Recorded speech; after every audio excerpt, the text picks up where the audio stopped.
I'd like to welcome you, sisters and brothers, to the Vegematic Show. Still there as a thorn in the side of certain algorithmic fascist tendencies. I'd like to thank very much my 4 new subscribers. YouTube has graced me with 4 more subscribers.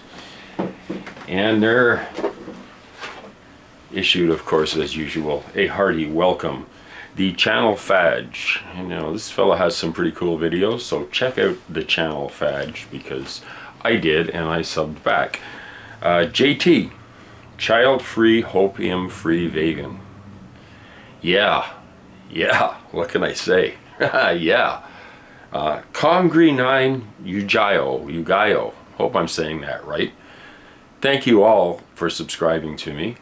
I do not take a single subscription or subscriber for granted, and I'm very grateful. Increase a little bit, extend the circle a little bit among us. I have to mention a fellow who's been just commenting on my videos, and I appreciate it so much. I think this was the nicest comment I've ever received. Alistair Mraz. Alistair wrote, "Was it a year ago, 2 years ago, 10 years ago, when I was young and naive, I remember finding a strange, quirky channel. Too deep into the truths and too small was my mind that I overlooked it back then. What was it called? It was, why yes, it was Vegematic. Of course it was." Okay, so somebody mentioned me on a live stream chat only a month or 2 or 10 ago, and I have up to that point got worked up enough to see that you were in fact quite sensible after all. Well, thank you for that. I try and pride myself on my being sensible. Yeah, I always buy sensible shoes too. Shadowbanned may you be, yet here in the shadows I have found you, and from you the Humpty Dumpty tribe, and so on, a ripple, ting, in still water, when there was no YouTube recommendation tossed, nor notification to watch. Much love and respect. Well, thank you very much. And you have to dig to find this channel. Even if you're subscribed, don't be surprised if it doesn't show up in your feed, because for some reason, I'm still being shadow banned.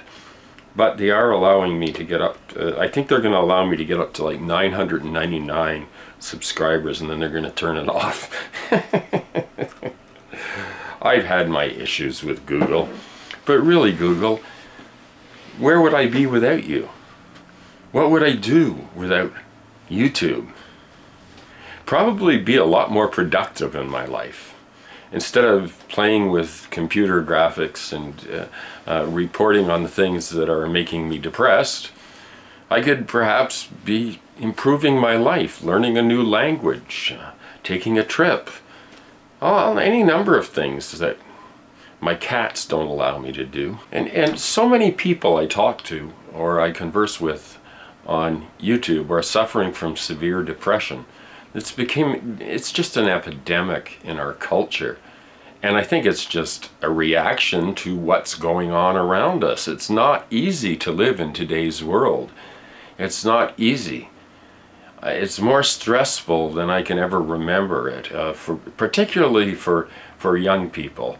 There's so much, the information age has brought so much angst along with the improvements in communication.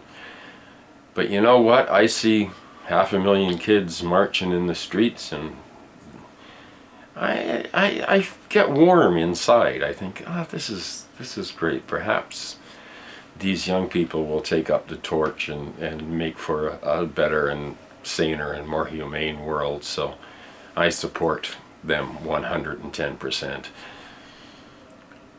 And the charges leveled against them, and they're fighting against freedom. Oh my God. I don't know. Here's a little comment from Tex Hunter, and just a shout out to you, Tex, and I hope you're doing better. I hope you're recovering well, feeling much more healthy and strong. So let's hear it from Tex. The world makes more sense when you realize that our super monkey brain is in control. The overwhelming ego has allowed us to exterminate our closest relatives. True. The next closest kin. The great apes appear to be extinction bound. Mankind cannot destroy the world, but can drastically reduce the species of life inhabiting it. Well, we can destroy the world entirely. If you remove the animals on Earth larger than a dime, the change in the total biomass would be minuscule.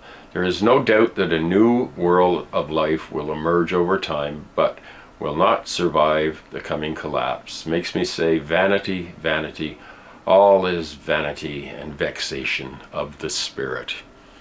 Profound. What is that quote from? Vanity, vanity. I saw it in the old Charles Laughton movie about Rembrandt. And Rembrandt quoted that, saying, vanity, vanity, all is vanity and vexation of the spirit. Have you guys heard of this clown? This guy named Mark Taylor. And he wrote this thing where he claimed God spoke to him in prophecy about Donald Trump. And he writes down the supposed things that God told him, and it really comes off sounding like a kind of a twisted Dr. Seuss thing. It's very weird, and people believe him. I actually checked one of this guy's videos out, and man, this is bad news. And he's being interviewed by some dude who's saying, oh yeah, Trump's got to hold military trials for all his enemies, and they're all going to be, and it's just insane. It's outright Nazism disguised as Christianity, and it's absolutely horrendous. And what's even more horrendous is the people that are so into, they are brainwashed so thoroughly into following Trump. It's a mental illness, and it doesn't seem to matter how much this guy screws up. They love him. He's one of us. He's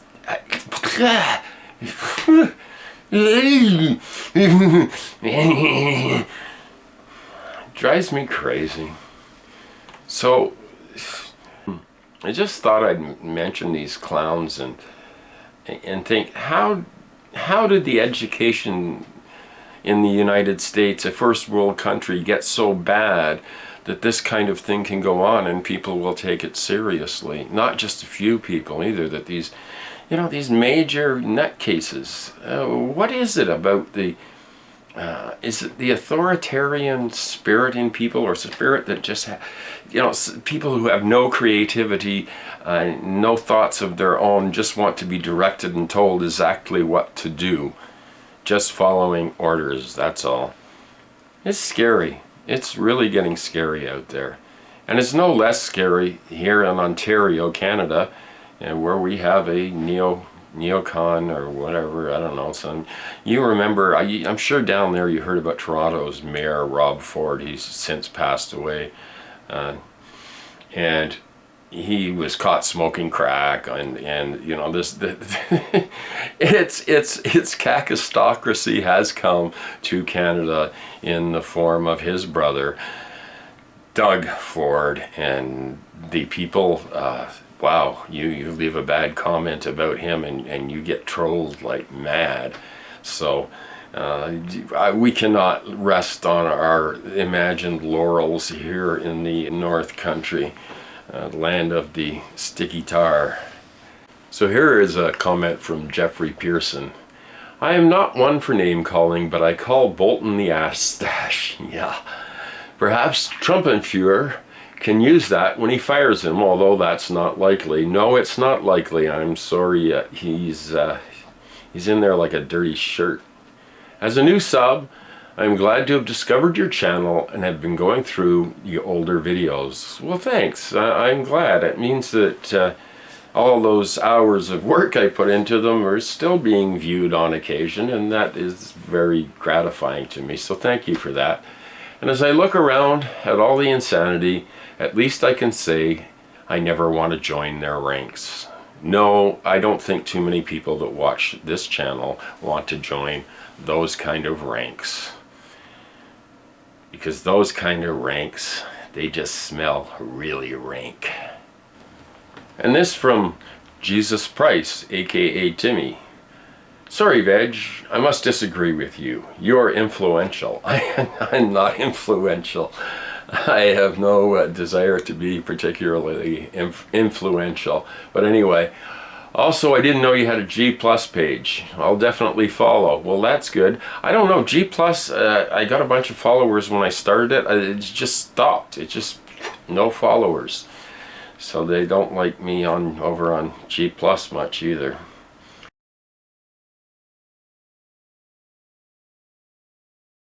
And here's a little news from my own country for a change, right? People sometimes criticizing me for speaking too much about American issues. So here's a Canadian one. Oh, excuse me, spring. It's allergy season. Anyway, west in BC, on the west coast of Canada, Burnaby, BC, which is just a suburb of Vancouver. There have been arrests, protesters protesting the Kinder Morgan pipeline, which would triple the flow of oil products from Alberta to the BC coast. Now we know we're talking about really shitty tar sands stuff. Federal government approved the project in 2016. It continues to face significant opposition in BC. Thousands of people have been rallying against it, and Premier John Horgan has raised concerns about its possible environmental and economic impact. Dozens of Indigenous youth and other demonstrators gathered at Kinder Morgan's Burnaby terminal on Saturday in the latest in a string of protests this week against the expansion of the Trans Mountain Pipeline. Protect the Inlet spokesperson Virginia Cleveland said 57 protesters had been arrested by early Saturday evening, bringing the week's total to 172 arrests. Cedar George Parker, who was among the young Indigenous leaders who led a march to the site on Saturday, said the project poses too great a risk to Tsleil-Waututh First Nation lands. We're taking a stand against the Kinder Morgan pipeline. We're standing up against bullies. Justin Trudeau can't do his job by securing the safety of our future, so we will do it for him, George Parker said in an interview at the site. This from the Toronto Star. Well, we're staying on the theme of the satanic oil companies. 17 American oil and gas companies reported a total combined $25 billion in direct one-time benefits from the Tax Cuts and Job Acts. Many of the companies will also receive millions of dollars in income tax refunds this year. Isn't that nice? Wouldn't we all like to be treated like the oil and gas companies? And it's no coincidence that many of these companies were the very ones that supported Herr Drumpf in the election. So there you go. Most of the benefits, except a small pittance that will be immediately taken away by taking away things like food stamps and help for the weakest members of society, will be paid to the rich oil executives. So God bless America, everybody. And the whole thing, I watched CNN online. I don't know, I didn't turn the television on. Just don't freak out, And all it was Stormy Daniels, Stormy Daniels, Stormy Daniels. Now, it is kind of gratifying to see these Republican sycophants shitting their pants over this kind of sleazery, but in spite of it, Trump's popularity is going up. Don't ask me how. Somehow I heard that by polls, 47% of Americans support Donald Trump's actions. So, yeah, what the hell? Morality be damned, eh? I mean, everybody would like to see what's on that disc that Stormy's lawyer has. I bet you there's some really bad shit. I'm just wondering if people are going to be disappeared or shut up in some other way, or perhaps shipped off to some CIA black site. If I were Stormy Daniels or her lawyer, I would take out huge amounts of life insurance. And if this whole thing goes away, which I think it's this huge distraction. There are real crimes, and Mueller is taking his time, but let's not forget that during Watergate it took 2 years for the investigation, and I think some time after that before the small time crook Nixon had to resign. So we're talking about major league criminal activity here. So it may take a little longer, or he may start a war and take over the FBI, just take over everything. It's just like Betsy DeVos and the privatization of the schools. And now I see that he wants to privatize the VA. What could possibly go wrong with that, right? Yeah, the free market, the free market. It seems like the invisible hand has had its hand up everybody's ass for too long. And I say, get rid of the invisible hand, stomp it out, and become socialist. It's the only way forward. Democratic socialism, social democracy, perhaps give you something for the tax money that you're paying out. But it's probably more beneficial to give little bits to the workers and say, see, I'm getting richer, things are going better. And then, of course, they're going to take it away later, and it's going to get worse and worse, and you've got to fund more foreign wars that are coming up, and it's all just going to hell so quickly. America, please wake up. Canada, Justin Trudeau. Justin Trudeau is the biggest damn hypocrite in the world. He may be good at modeling and looking, he looks pretty good compared to what you guys have down there, but he's still this corporatist, kiss-ass corporatist. Taxes on corporations are low, low, low. Now, back in the 50s, 50% of taxation came from corporations, 50% came from workers. Well, that has changed a little bit. Nothing comes from corporations, which is why you see the decimation of infrastructure and no money to spend on it. Of course, there's always money to finance wars. There's always that. They just unlimited money and shoveling it into wheelbarrows so they can take it away, and God knows what happens to half of it. But the half that does get through ends up killing everybody. Oh, here's an interesting thing, and a reason why I will never travel to the United States of America. The State Department now wants people who are applying for a visa to enter the United States to hand over their social media usernames as well as past phone numbers and email addresses.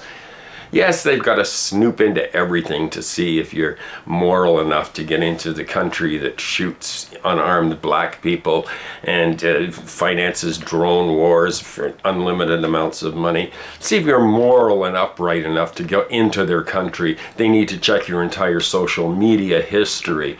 Well, I guess, if I ever went to the States and they looked at my social media history, I am truly fucked and I ain't gonna get in. So, not that I particularly want to, other than that there's some wonderful people down there that I would love to go and visit in July. The thought of crossing border into the heart of Mordor is now terrifying to me. It's not very person-friendly anymore. It's not very... I've heard that America has lost billions of tourist dollars, and I'm not surprised, because although I enjoyed going to America in the past, now the paranoia is not worth it. A couple of shout outs to do. I'd like to shout out to Freighter Chaos. Hey Freighter, my bud. Thank you so much for sharing this on your social media. It may give me a few extra views and make me feeling like it's worth it to keep posting these things. So thank you, Freighter. Thank you, Giovanna. Giovanna has been sharing my stuff on social media too. Thank you, Sandy, for doing that. Thank you, of course, Hambone, our own doomsday prophet and head of the Doomosphere, Chief Hambone Littletail of the Humpty Dumpty tribe. Go over and check him out if you haven't. but there's no coming back from the doomosphere. I will warn you, if you have not gone to see America's Doomsday Prophet on his channel, maybe it's best you just keep your clueless moron selves entertained with television or something like that, or just drinking coffee. I'm off the beer for a while because I want to lose the gut. The middle-aged sag and everything is bad enough. Everything just starts to sag when you hit my age. Have you heard about Fox News' Laura Ingraham? She's, I guess, losing a lot of sponsors for her show after she criticized David Hogg, the Parkland, Florida high school student, saying he was rejected from 4 applications for different colleges. That is so slimy. That is beyond slimy. What difference does it make if Mr. Hogg has been rejected from certain colleges?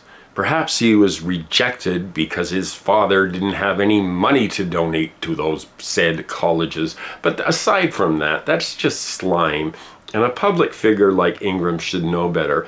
So they are losing advertisers, and David Hogg and those kids, don't screw with them, because they have most of the population with them. So even Fox News, you're not going to get away with this shit, because people are going after the advertisers. Smart. David Hogg is a smart kid. And I hesitate to say kid, but a smart young man. So don't screw around with these kids that are trying to improve the fucking world. Ingram apologized Thursday for any upset or hurt my tweet caused him, or any of the brave victims of Parkland. Well, maybe you should have thought of that, you right-wing... You see, sometimes I get so angry I can't even get the insults don't come easily, because I can't think of one bad enough for this kind of behavior. So continue to call the advertisers that advertise on Laura Ingram's show, and maybe we can get rid of the bitch. I don't know. Let's try, eh? Yeah, I'm not gonna buy your product if you support this bitch. I mean, what a great way to improve a corporate media landscape. Go after the advertisers. See all those kids in the streets? They're not going to buy your products. When I just found out I have a new subscriber, David Bonici. I think that's how you say it, Bonici. Sounds Italian. But anyway, David, thank you for subscribing, and welcome to our little family of strange and wonderful people. Welcome, David.